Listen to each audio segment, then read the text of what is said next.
Episode 3 की शुरुआत में हम देखते हैं कि माकोतो अकारी से कहता है तुम उस लड़की को जिंदा पकड़ना, हम उसका इस्तेमाल रिसर्च करने के लिए कर सकते हैं।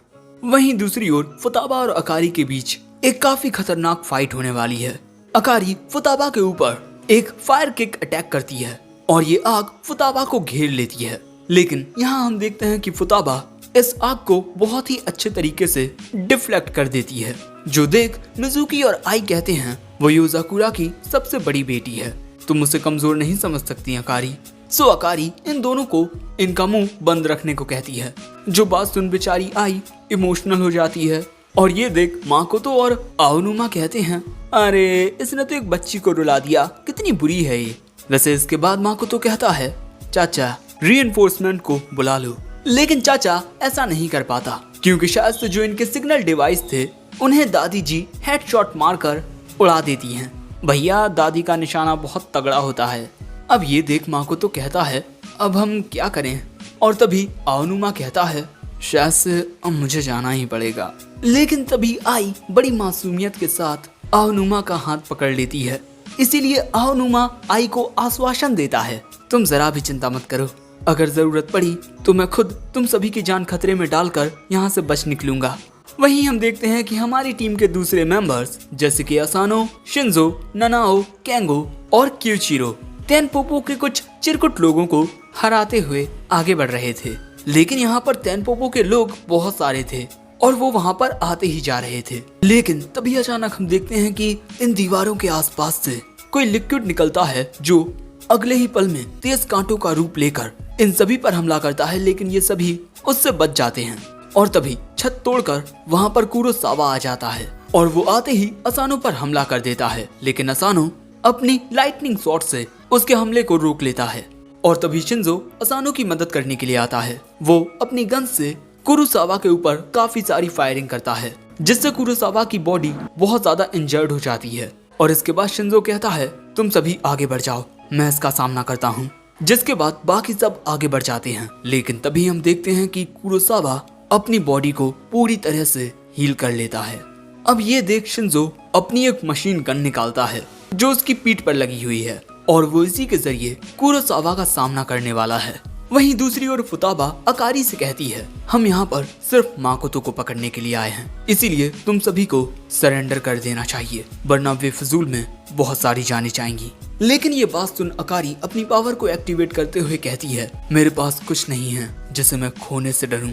और ये कहने के बाद अकारी अपनी रियल हाजाकुरा पावर को एक्टिवेट करती है और उसकी आंखों में भी हम हाजाकुरा पावर को देख पाते हैं। और इसके बाद अकारी एक पावरफुल फायर बॉल को क्रिएट करने लगती है और इसके बाद वो इससे फुताबा के ऊपर हमला करती है और यह हमला बहुत ही ज्यादा स्पीड में होता है। और जब फुताबा इस हमले को डिफ्लेक्ट करने की कोशिश करती है तब ये आग अचानक ही फुताबा के हाथ को जकड़ने लगती है, जिससे उसके हाथ के कपड़े जलने लगते हैं। और इसी वजह से फुताबा को अपने हाथ का कपड़ा फाड़कर दूर फेंकना पड़ता है, जो देख अकारी कहती है तुमने बिल्कुल सही किया, क्योंकि मेरे इस हमले की आग तब तक नहीं बुझती जब तक ये इसको छूने वाली हर एक चीज को पूरी तरह से ना जला दे। और इसके बाद अकारी जमीन में लात मारकर एक और हमला करती है, द बर्निंग सी। और ये हमला जमीन को तोड़ते हुए जमीन के अंदर से आग की बहुत बड़ी बड़ी लपटें निकालता है और ये सारी लपटें सीधे फुताबा की ओर जाती हैं। सो फुताबा इन सभी आग की लपटों को डिफ्लेक्ट करने की कोशिश करने लगती है और ये देख अकारी कहती है ओह तुम अपने आसपास की हवा को कंट्रोल करके इन फ्लेम्स को बुझाने की कोशिश कर रही हो, लेकिन तुम्हारे लिए ऐसा कर पाना आसान नहीं होगा। और इसके बाद अकारी अपने दोनों हाथों से जमीन पर वार करती है, जिससे काफी सारी आग की लपटें निकलती हैं और ये सारी की सारी लपटें सीधा फुताबा की ओर जाती हैं। और फिर एक बहुत ही बड़ा आग का धमाका होता है और ये धमाका इतना बड़ा होता है कि हम साफ साफ इसे इस आइलैंड के बीचों बीच देख सकते हैं। और ये देख माकोतो कहता है तो तुमने अपनी ब्लूमिंग को एक्टिवेट कर लिया, जब मैंने तुम्हें पहली बार देखा था तब तुम बस एक मामूली सी हाई स्कूल की लड़की थी, जिसका पता मैंने नेशन वाइड मेडिकल रिकॉर्ड्स को हैक करके लगाया था, और तब से लेकर अब तक तुम काफी ज्यादा ग्रो कर चुकी हो। और इसी तरह हमें पास्ट का एक सीन दिखाया जाता है जहाँ पर हम देखते हैं कि एक घर में आग लगी हुई है और काफी सारे लोगों के बीच में माकोतो इसी आग को देख रहा था। क्योंकि ये घर अकारी का था, जिसमें अकारी और अकारी का पूरा परिवार जल चुका था। और यहाँ माकोतो की नजर एक आदमी पर जाती है जो बहुत अजीब तरह से खुश होते हुए इस आग की वीडियो बना रहा था। वैसे ये देख माकोतो कुरोसावा से कहकर फायर फाइटर्स के आने से पहले ही आग में जली हुई उन सारी बॉडीज को एक क्लिनिक में लेकर आ जाता है। और यहाँ पर माकोतो अकारी के भाई बहनों के बॉडी पार्ट्स को अकारी की बॉडी में फिट करके उसकी जान बचा लेता है। जिसके अगले सीन में हम देखते हैं कि अकारी उसी शख्स का गला पकड़े हुए हैं जिसने उसके घर में आग लगाई थी, और वो उस शख्स को वहीं जलाकर खाक कर देती है। लेकिन अपने परिवार के हत्यारे को मारने के बाद भी इससे अकारी का दर्द कम नहीं होता। अब यहाँ बाकी सबको लगता है कि अकारी ने फुताबा को हरा दिया, लेकिन तभी हम देखते हैं कि फुताबा इस आग के बीच में से बिल्कुल सही सलामत बाहर निकलती है। और ये देख अकारी कहती है, ओह तो तुमने मेरी इन फ्लेम्स को भी डिफ्लेक्ट कर दिया, लेकिन तुम इन फ्लेम्स की हीट से कैसे बचोगी, क्योंकि ये हीट धीरे धीरे तुम्हारी पूरी बॉडी को झुलसा देगी। इसीलिए अगर तुम मरना नहीं चाहती तो मुझे मारने के लिए तैयार रहो। लेकिन फुताबा कहती है, ना मैं तुम्हें मारूंगी और ना मैं खुद मरूंगी, लेकिन मैं तुम्हारे अंदर की इस नफरत को जरूर खत्म कर दूंगी। और ये कहने के बाद फुताबा भी अपनी ब्लूमिंग को एक्टिवेट कर लेती है। और इसके बारे में माकोतो पहले ही अकारी को बता चुका है कि योजाकुरास का ट्रम्प कार्ड है उनकी ब्लूमिंग, और हम हाजाकुरा को कितना ही बेहतर क्यों ना कर लें, लेकिन ये योजाकुरा की ब्लूमिंग के जितना परफेक्ट नहीं बन सकता। इसीलिए मैं तुम्हें सलाह दूंगा कि तुम किसी योजाकुरा से उसकी ब्लूमिंग के साथ ना लड़ो। लेकिन यहाँ अकारी फुताबा से लड़ने का मन बना चुकी थी। मैं देखना चाहती हूँ कि तुम में कितनी ताकत है। और ये कहते हुए अकारी फिर से अपने इस फायर अटैक से हमला करती है, लेकिन इस बार फुताबा इस हमले को अपने हाथों से बड़ी ही आसानी से डिफ्लेक्ट करने लगती है। और देखते ही देखते अकारी का ये हमला छोटा होते होते फुताबा के हाथों में गायब हो जाता है, जो देख अकारी हैरान हो जाती है। सो फुताबा कहती है, हैरान मत हो, ये कोई जादू नहीं है, ये मेरी ब्लूमिंग है, मैग्नानिमिटी, जिससे फुताबा की पावर उसकी मैक्सिमम लिमिट तक आ जाती है। अब तुम्हारी आग भी मेरा कुछ नहीं बिगाड़ पाएगी। लेकिन ये बात सुन अकारी अपनी पूरी पावर को रिलीज करते हुए फुताबा के ऊपर एक भयानक हमला करने लगती है। लेकिन फुताबा आसानी से उसके इस हमले को भी डिफ्लेक्ट करने लगती है। देखकर ऐसा लग रहा था जैसे वो इस आग के हमले को सोखती जा रही है। और इसी वजह से माकोतो अकारी को वहां से वापस आने को कहता है, क्योंकि अगर उसने अपनी ताकत का इससे ज्यादा इस्तेमाल किया तो उसकी बॉडी के फायर सेल्स उसको ही जलाकर खत्म कर देंगे। लेकिन अकारी माकोतो की बात नहीं मानती और वो अपनी पूरी बॉडी से फ्लेम्स निकालकर उन्हें फुताबा की ओर शूट करती रहती है। चाहे कुछ हो जाए, मैं हर एक उस चीज को खत्म कर दूंगी जो मुझे परेशान करती है, चाहे मुझे इसके लिए मरना ही क्यों ना पड़े। लेकिन तभी हम देखते हैं कि अकारी की बॉडी में क्रैक्स आने लगते हैं। अकारी अपनी जान देने के लिए तैयार थी, जिसके बाद इस आइलैंड पर एक बहुत ही ज्यादा मैसिव एक्सप्लोजन होता है। लेकिन हम देखते हैं कि फुताबा को अकारी के इस हमले से भी कुछ नहीं होता। और इसके बाद फुताबा अकारी के ऊपर एक हमला करती है और ये हमला अकारी की फ्लेम्स को बुझा देता है। लेकिन इससे अकारी बेहोश भी हो जाती है। और इसके बाद हमें माकोतो के जरिए पता चलता है कि यहाँ पर फुताबा ने अकारी की बॉडी में जो हाजाकुरा स्पार्क्स थे उन्हें अकारी की नफरत के साथ ही उसकी बॉडी से निकाल दिया है। और यहाँ फुताबा अकारी से कहती है, मैं जानती हूँ कि एक इंसान अपना सब कुछ खोने के बाद किस तरह मायूस हो जाता है, लेकिन मैं एक ऐसे लड़के को भी जानती हूँ जिसने अपना सब कुछ खोने के बाद भी इस मायूसी और दर्द का सामना किया है। और ऐसे ही फुताबा एक दुश्मन को कैप्चर कर लेती है।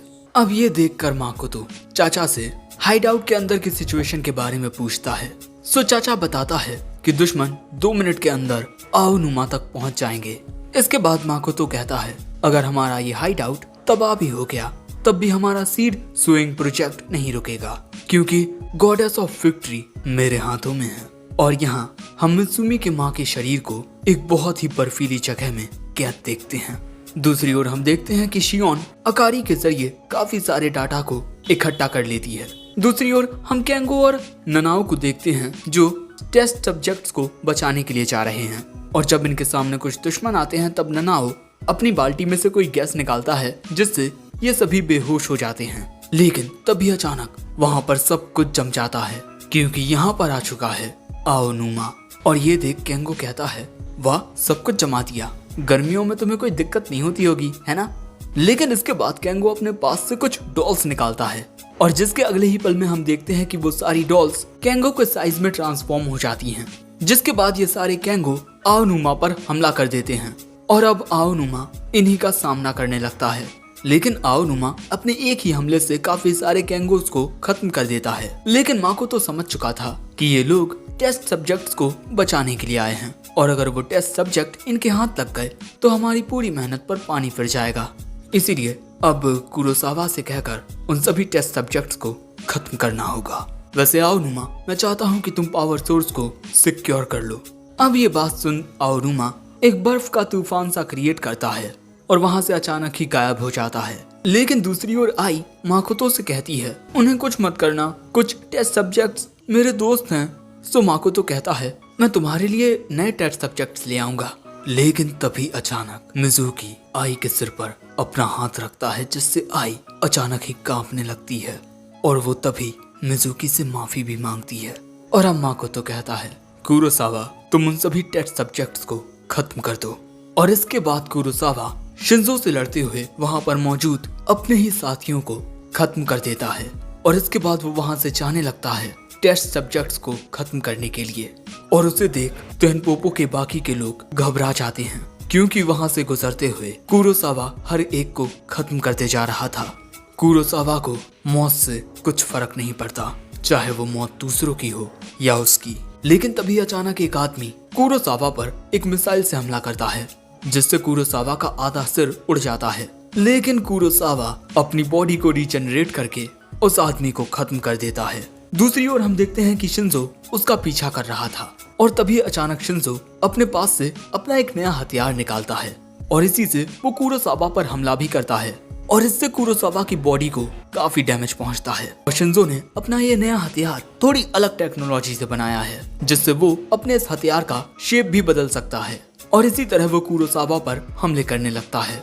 शिंजो के अकॉर्डिंग हथियार दूसरों की हिफाजत करने के लिए बनाए जाते हैं, लेकिन कुरोसावा के हथियार दूसरों को नुकसान पहुंचा रहे हैं जो शिंजो को जरा भी पसंद नहीं आता।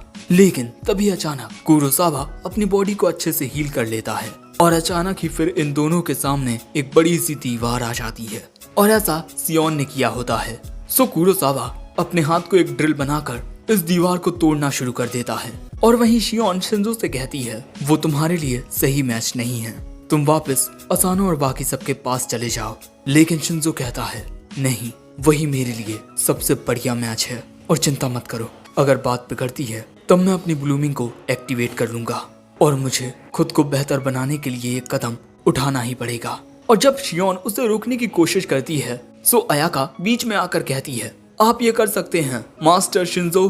अयाका को शिंजो पर पूरा यकीन होता है क्योंकि उसने उस नए हथियार को बनाने के लिए शिंजो का साथ दिया है और शिंजो ने यह हथियार योजाकुरा की रिफाइनिंग टेक्नोलॉजी की मदद से बनाया है और इसका आकार जैसे चाहे वैसे किया जा सकता है। और तभी अचानक हम देखते हैं कि शिंजो अपने इस हथियार को एक हथौड़ा बना लेता है और इसके बाद जैसे ही कुरोसावा दीवार को तोड़ कर आता है तब शिंजो एक हमला करता है और इस वजह से कुरोसावा के काफी सारे बॉडी पार्ट्स कटकर अलग हो जाते हैं। लेकिन इसके बाद कुरोसावा खुद को हील करके इस जगह के चारों ओर अपने ब्लैक लिक्विड से तुम कह सकते हो कि एक अजीब सा डोमेन बना लेता है और इसके अंदर वो जहां से चाहे वहां से हमला भी कर सकता है। और इसी तरह शिंजो इन हमलों से एक शील्ड बनाकर बचने लगता है, लेकिन देखकर नहीं लगता कि वो शील्ड ज्यादा देर तक शिंजो को बचा पाएगी। लेकिन तभी अचानक शिंजो को अपना पास्ट याद आता है। 14 साल की उम्र में शिंजो अपनी ब्लूमिंग को एक्टिवेट करने से डर रहा था क्योंकि पहली बार उसने अपनी ब्लूमिंग गलती से एक्टिवेट कर ली थी और उस गलती से शिंजो ने सब कुछ तबाह कर दिया था।